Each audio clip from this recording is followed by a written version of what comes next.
everyone, welcome to the Healing Guide TV. I'm Carol Serby. Thank you so much for joining us here today. Today we are continuing our talks on the brow chakra series, and today we're going to talk about the physical centers of the brow chakra.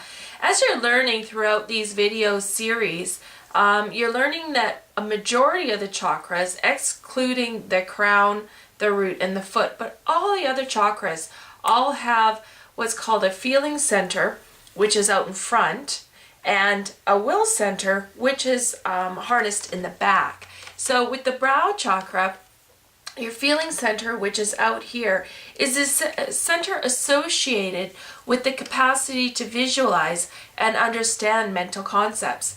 This includes a person's concept of reality and the universe, or how he sees himself in the world and how he thinks the world is likely to respond to them.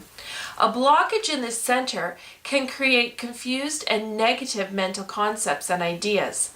As well, creativity is blocked because the amount of energy flowing in is restricted. Negative beliefs stored in this chakra will be the dormant function of the person's personality, creating an unstable quality of feeling. So your will center, which is held in the back, being open to the center allows one's ideas to be followed with appropriate actions, bringing the ideas into complete and total fruition. A closed center creates a struggle when implementing new ideas, which is usually the result of the person not learning a step-by-step process of implementation and lacks the patience to see a project through to its end. An underactive brow chakra can show up as being fearful, worrisome, and full of self-doubt. Being closed in the brow also leads to envy and rigid thinking, stubbornness, and relying on others to think for you. You will miss the subtleness in the nuances, or on the other side of the equation, on the bigger side, you're actually going to miss the forest through the trees. So from the inside out and the outside pulling in. You only see what you want to see, and you are easily drawn into other people's problems, and you dwell quite a bit on the negative. An overactive brow chakra does not occur very often. However, if you think that your brow chakra would be overactive, you would be mired in an overactivity on the intuitive and psychic information while being unable to interpret it. You will find that an overactive brow will not allow the person to be grounded. You can even be having delusions and hallucinations. So what can you do to help to balance out the brow chakra and help to balance out the feeling center and the will center? I've included a picture of how the chakras emanate. I'll include the picture in the post below so that you can actually see what I'm talking about. The chakra itself would be dead center. Actually, the brow chakra is a little bit more to the front. The brow chakra is here. All the other chakras are kind of dead center in the middle of the body, and they emanate outwards. So again, talking about the feeling center and the will center, if you're too overdeveloped and too underdeveloped, that's what we're talking about there. Some exercises to help you balance out these centers. So your will center versus your feeling center, your overactive chakra versus an underactive chakra. One of the best things you can do is to keep a dream journal. Dreams are the way your body processes information. Stuff that might not be making sense to you on a conscious level, your subconscious can grab a hold of it, and through the symbolism and symbology in dreams, can express it to you in many different ways. When you have a dream that you wake up and you feel is significant, you should be proactive and try your best to interpret the dreams. We're not necessarily looking, and I like to use the example of a dinosaur. So if you have a dream where a dinosaur is chasing you, It's not really that a dinosaur is chasing you, but what it really is that you're running away from something that you're feeling is larger than life, that's loud, that's scary, okay? That's maybe following you, okay? These are the symbols that we're looking for. So now that you have loud, scary, larger than life and following you, you as a conscious person can actively think about what that might represent. And it might not be the obvious, okay? It might not be something really obvious. It might be something really subtle, something where there's just nuances of it. But your subconscious is trying to warn you. That whole survival thing is starting to try and kick in. So pay attention to your dreams. You can wear or decorate a room in a shade of indigo. Now, to help you remember what indigo is, as in the color, I always try and remember a brand new, deep, dark pair of denim blue jeans.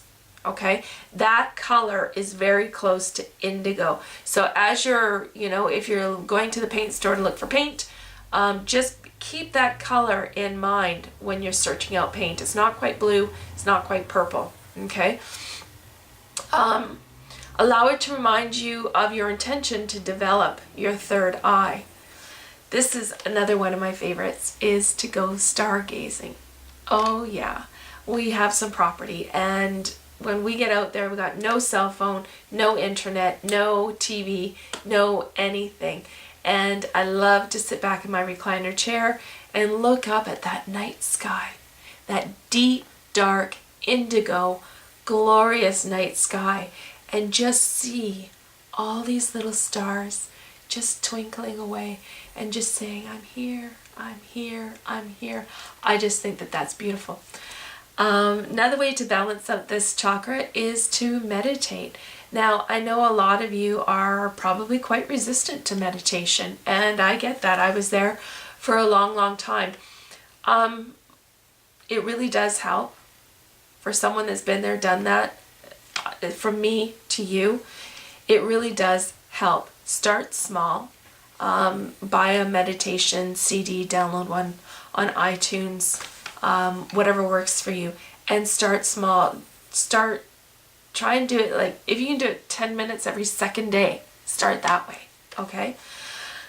Excellent. Or instead of hitting the snooze button, reach over, pick up your headphones, plug in your iPod, and do a quick meditation. It'd be best if you could get up first, move around, maybe put the coffee on or whatever your morning routine is, go to the bathroom, and then go and sit for 10 or 15 minutes, nice and quiet. Go on a retreat and reconnect back to yourself. It is really important. We are so overloaded and inundated with crapola from TV, from the news, from the kids' school, from the hockey rink, from the gossips, from the choke me. Go on a retreat with people that are there for the same reason. Go quiet. You can go into yourself and just be quiet. Ground often.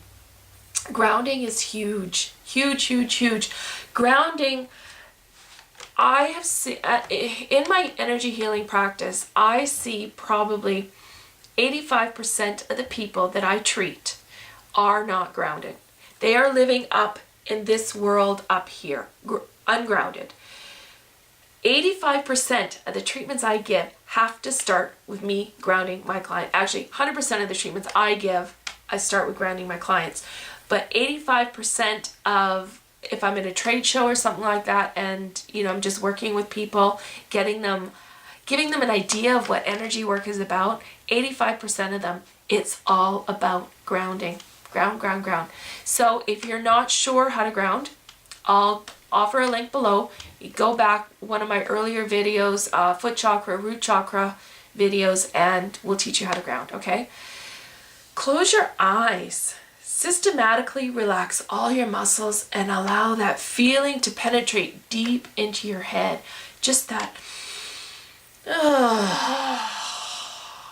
Start with your feet, work your way up your body. Don't forget your arms up through your throat, and allow it to actually penetrate deep, deep, deep into your head. Choose your battles. That's a big one. You know what? We all get so wrapped up in other people's crap. You just don't need it. Choose your battles. If someone's really stomping on your dignity, if someone's really getting in your face, that one might be worth it. But your kids, pick your battles, okay? And don't be pulled into other people's quarrels. Again, we want to keep it quiet on the inside.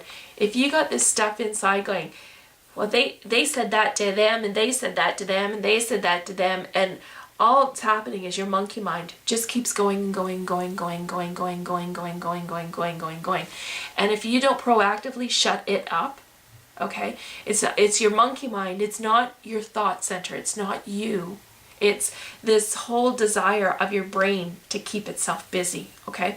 So being pulled into other people's quarrels is a really good way to keep that monkey brain really active. But we don't want to keep the monkey brain active. We want to keep it quiet, okay? So I hope you had some value out of the information that I've provided here today. Thank you so much for joining me. If you like what I shared, I am grateful. I am so happy to be able to share this with you. And if you think it's worthwhile, I would appreciate if you would share it with your friends.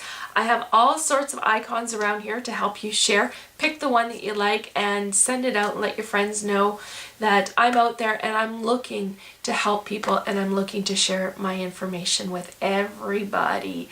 Okay, good luck on working on your brow chakra, opening up and understanding the physical centers. I wish you well. Thank you so much for joining me, and I'll see you again next time. Good night.